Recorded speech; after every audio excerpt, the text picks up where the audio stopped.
Ucapan ilahi terhadap Ethiopia, Yesaya 18 ayat 1-7. Wahai negeri dengingan sayap di seberang sungai-sungai Ethiopia, yang mengirim duta-duta melalui laut dalam perahu-perahu pandan mengarungi permukaan air. Pergilah, hai utusan-utusan yang tangkas, kepada bangsa yang jangkung dan berkulit mengkilap, kepada kaum yang ditakuti dekat dan jauh, yakni bangsa yang berkekuatan, ulet dan lalim, yang negerinya dilintasi sungai-sungai. Hai semua penduduk dunia, hai orang-orang yang mendiami bumi, apabila panji-panji dinaikkan di gunung-gunung, lihatlah.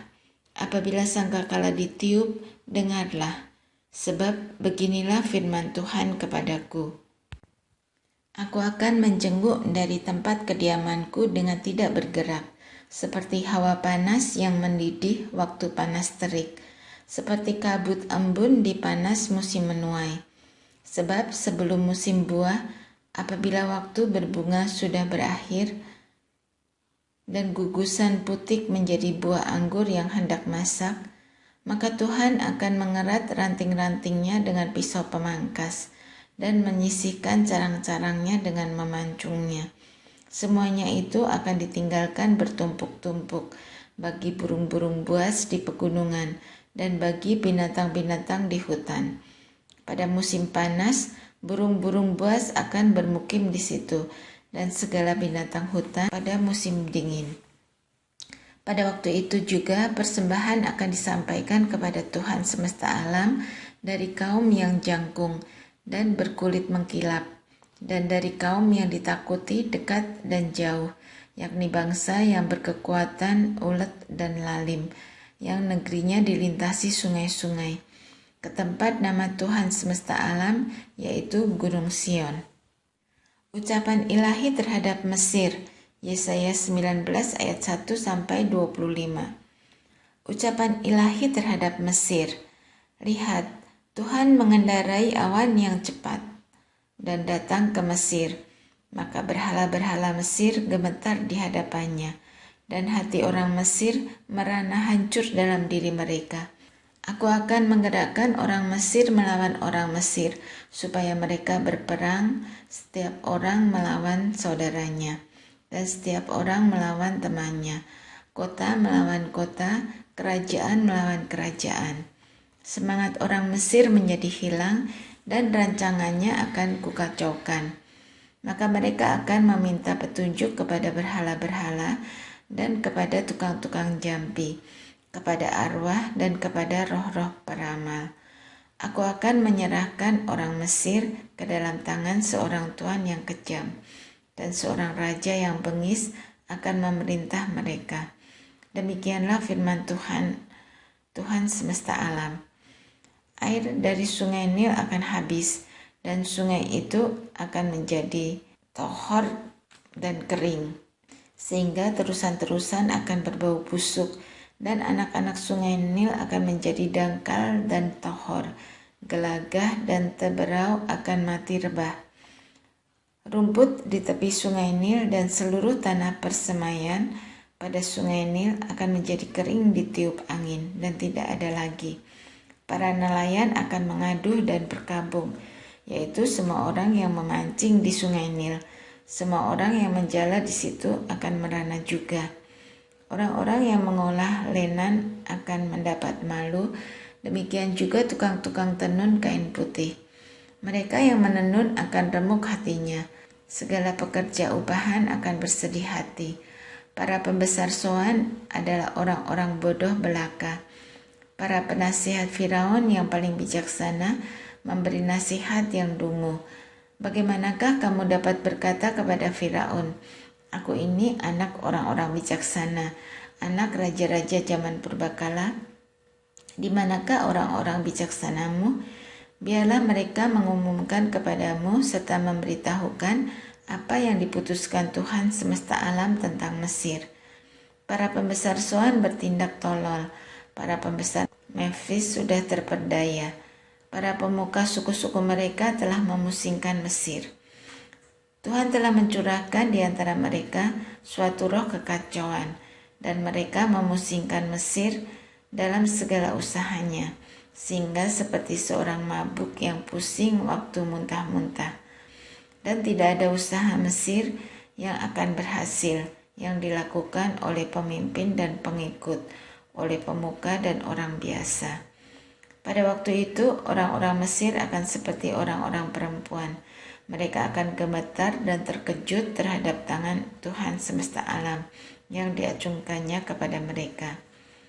Maka tanah Yehuda akan menimbulkan kegemparan di antara orang Mesir, dan siapapun yang teringat kepadanya akan terkejut mendengar keputusan Tuhan semesta alam yang diambilnya mengenai mereka. Pada waktu itu akan ada 5 kota di tanah Mesir yang berbicara bahasa Kanaan dan yang bersumpah demi Tuhan semesta alam. Satu di antaranya akan disebutkan Ir-Heres. Pada waktu itu akan ada mesbah bagi Tuhan di tengah-tengah tanah Mesir, dan tugu peringatan bagi Tuhan pada perbatasannya. Itu akan menjadi tanda kesaksian bagi Tuhan semesta alam di tanah Mesir, apabila mereka berseru kepada Tuhan oleh karena orang-orang penindas. Maka ia akan mengirim seorang juru selamat kepada mereka yang akan berjuang dan akan melepaskan mereka. Tuhan akan menyatakan diri kepada orang Mesir, dan orang Mesir akan mengenal Tuhan pada waktu itu. Mereka akan beribadah dengan korban sembelihan dan korban sajian, dan mereka akan bernasar kepada Tuhan serta membayar nasar itu.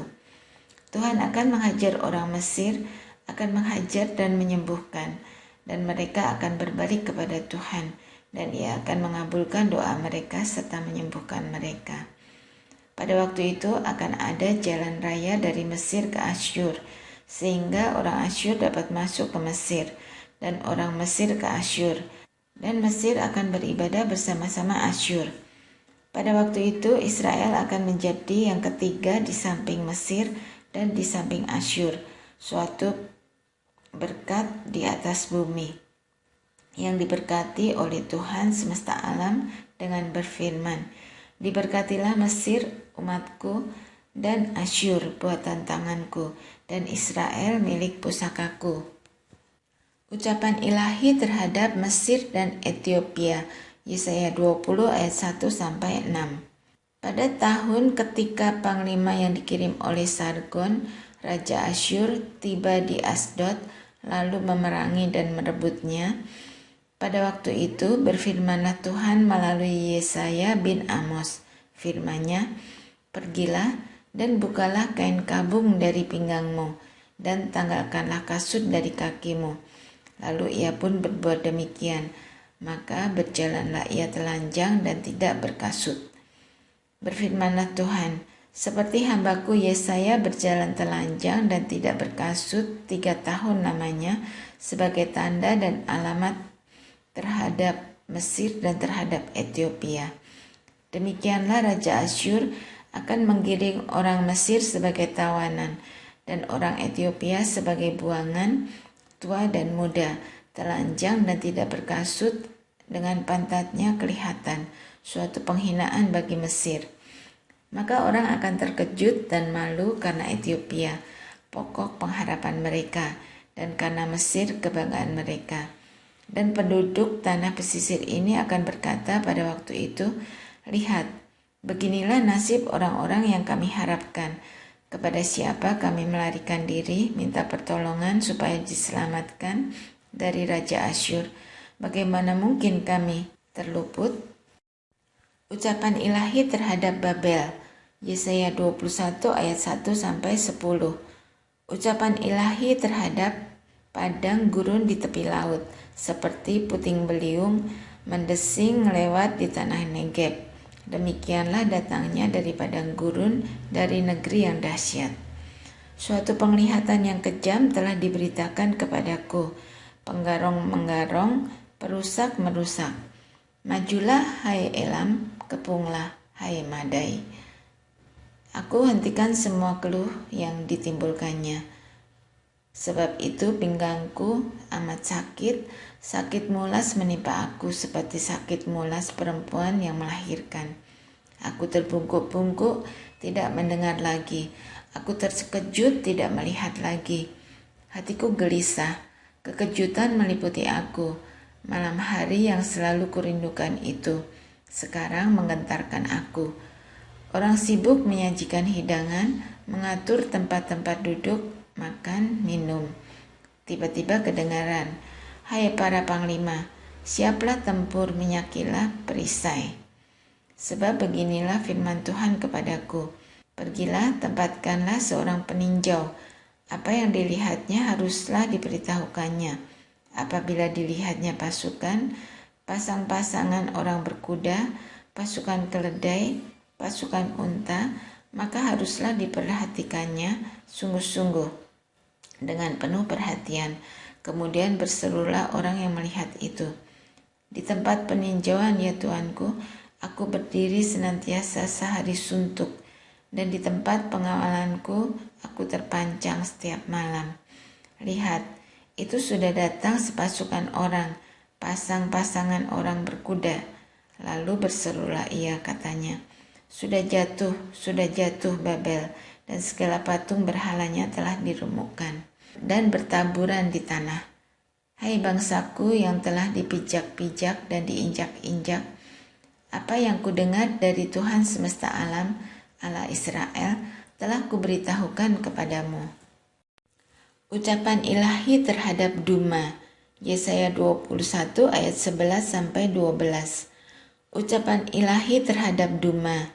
Ada seorang berseru kepadaku dari Seir, "Hai pengawal, masih lama malam ini?" "Hai pengawal, masih lama malam ini?"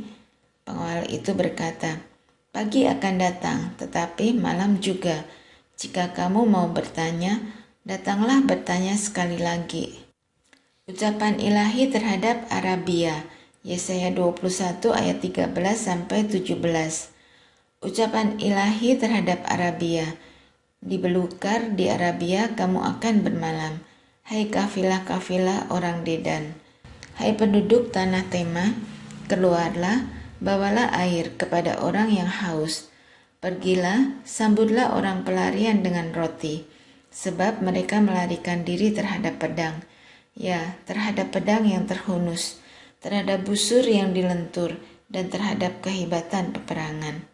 Sebab beginilah firman Tuhan kepadaku, dalam setahun lagi, menurut masa kerja prajurit upahan, maka segala kemuliaan Kedar akan habis. Dan dari pemanah-pemanah yang gagah perkasa dari Bani Kedar akan tinggal sejumlah kecil saja, sebab Tuhan Allah Israel telah mengatakannya. Kelancangan penduduk Yerusalem, Yesaya 22 ayat 1-14. Ucapan ilahi terhadap lembah penglihatan. Ada apa gerangan, maka semua pendudukmu naik ke sotoh-sotoh rumah. Hai kota yang bersorak riuh dan ribut gembira, hai negeri yang beria-ria, orang-orangmu yang mati terbunuh bukanlah terbunuh oleh pedang, dan bukanlah gugur dalam peperangan. Semua panglimamu sama-sama melarikan diri, mereka tertawan tanpa tembakan panah. Semua orang-orang kuatmu sama-sama tertawan, biarpun mereka sudah lari jauh-jauh. Sebab itu aku berkata, buanglah mukamu terhadap aku, biarkanlah aku menangis dalam kepahitan. Janganlah mendesak aku supaya aku terhibur mengenai kebinasaan putri bangsaku. Sebab Tuhan semesta alam telah menentukan suatu hari, Ia akan menggemparkan, menginjak-injak dan mengacaukan orang. Di lembah penglihatan, tembok akan dirombak, dan teriakan minta tolong sampai ke puncak gunung. Elam telah memasang tabung panah, Aram datang dengan pasukan berkereta dan berkuda, dan Kir membuka sarung perisai. Maka lembah-lembahmu yang paling indah penuh dengan kereta, dan pasukan berkuda berbaris di hadapan pintu gerbang, dan Yehuda kehilangan perlindungan. Pada waktu itu engkau memandang kepada perlengkapan senjata di gedung hutan. Kamu melihat bahwa memang sudah banyak sekali retak-retak tembok kota Daud, dan kamu mengumpulkan air kolam bawah. Kamu menghitung rumah-rumah di Yerusalem, dan kamu merobohkan rumah-rumah untuk meneguhkan tembok. Kamu membuat tempat pengumpulan air di antara kedua tembok itu, untuk menampung air dari kolam yang lama. Tetapi kamu tidak memandang kepada Dia yang membuatnya, dan tidak melihat kepada Dia yang telah sejak dahulu membentuknya. Pada waktu itu, Tuhan semesta alam, menyuruh orang menangis dan meratap, dengan menggundul kepala dan melilitkan kain kabung. Tetapi lihat, di tengah-tengah mereka ada kegirangan dan sukacita, membantai lembu dan menyembelih domba, makan daging dan minum anggur sambil berseru, marilah kita makan dan minum, sebab besok kita mati. Tetapi Tuhan semesta alam menyatakan diri dan berfirman kepadanya, sungguh kesalahanmu ini tidak akan diampuni sampai kamu mati, firman Tuhan, Tuhan semesta alam. Tentang Sebna dan Eliakim, Yesaya 22 ayat 15 sampai 25. Beginilah firman Tuhan, Tuhan semesta alam. Mari, pergilah kepada kepala istana ini, kepada Sebna yang mengurus istana, dan katakan, ada apamu dan siapamu di sini, maka engkau menggali kubur bagimu di sini.